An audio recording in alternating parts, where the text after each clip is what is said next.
Sir এই যে আমি 4টা কার্ড নিয়ে আসছি বিভিন্ন কোম্পানির, যেখানে লেখা আছে 2 দিন মেয়াদ, 19 টাকায় 2 দিন মেয়াদ। এটা হচ্ছে বাংলালিংক। এখন আছে 19 টাকায় আপনার 24 ঘন্টা মেয়াদ রবি, আর এয়ারটেল 19 টাকায় 31 দিন 3 দিন মেয়াদ। এখন আপনি আমার প্রশ্ন হচ্ছে গ্রহণ করেছে তাই না? জিনিসগুলো কি এখন আপনি এটা মেয়াদ থাকবে কেন? আমার প্রশ্ন হচ্ছে মানুষের টাকা আপনি মনে করেন আমরা যদি 20 কোটি লোক হই, যদি 20 টাকা করে ভরি, আর একদিন সবাই কথা বললাম না, কত হাজার কোটি টাকা এই কোম্পানি নিয়ে যাচ্ছে, সিস্টেমের মাধ্যমে নিয়ে যাচ্ছে। এর আগে আমি বলেছিলাম, একটা নিউজে দেখাইছে 17 মিলিয়ন ভিউ হয়েছে। ওদিন থেকে উচিত ছিল এই সিস্টেমটাকে বাংলাদেশে বন্ধ করে দেওয়া। আমি বারবার বলেছি গরিব মানুষ ভিক্ষা করে, সে 20 টাকা ভরে। আপনি হয়তো জানেন না, আজকে বললাম সে তার মা মারা গেছে, বাপ মারা গেছে, সে কথা বলো না, তার মানে আমার টাকা চলে যাবে? হয় কেন? এই গ্রামীণ ফোন কোম্পানি বা অন্য কোনো কোম্পানি এরা কারা? আপনাদেরকে না জানা এখন আপনি সিস্টেমের মাধ্যমে নিয়ে যাবে গ্রহণ করেছে তাই না?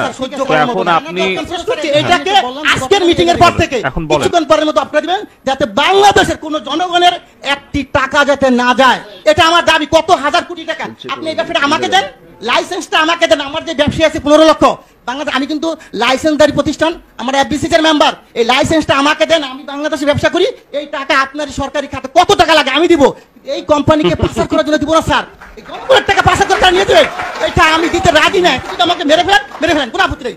সো এই টাকা পাচার করার কোনো সিস্টেম নাই স্যার। আরেকটা জিনিস আপনাকে বলবো স্যার, আপনি যদি আজকে পেয়েছেন আমি ডাকবো, আপনি শুনবেন। ঠিক আছে, আমরা যখন ব্যবসা শুরু করি 27 টাকা কমিশন ছিল, 27 টাকা। তো এখন সরকারি আপনি কর্মকর্তা যিনি 2000 টাকা আপনি তো বেতন এখন 20,000 টাকা।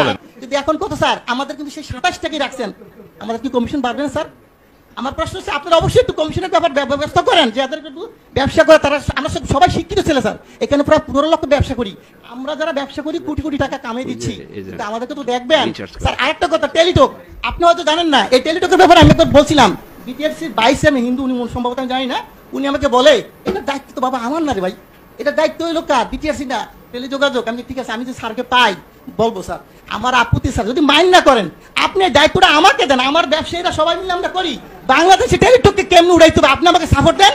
আমি বলবো কোন দোকানদার আমাদের দোকান থেকে টেলিটকের সিম কেনার পরও রিচার্জ পাবে, তা হবে।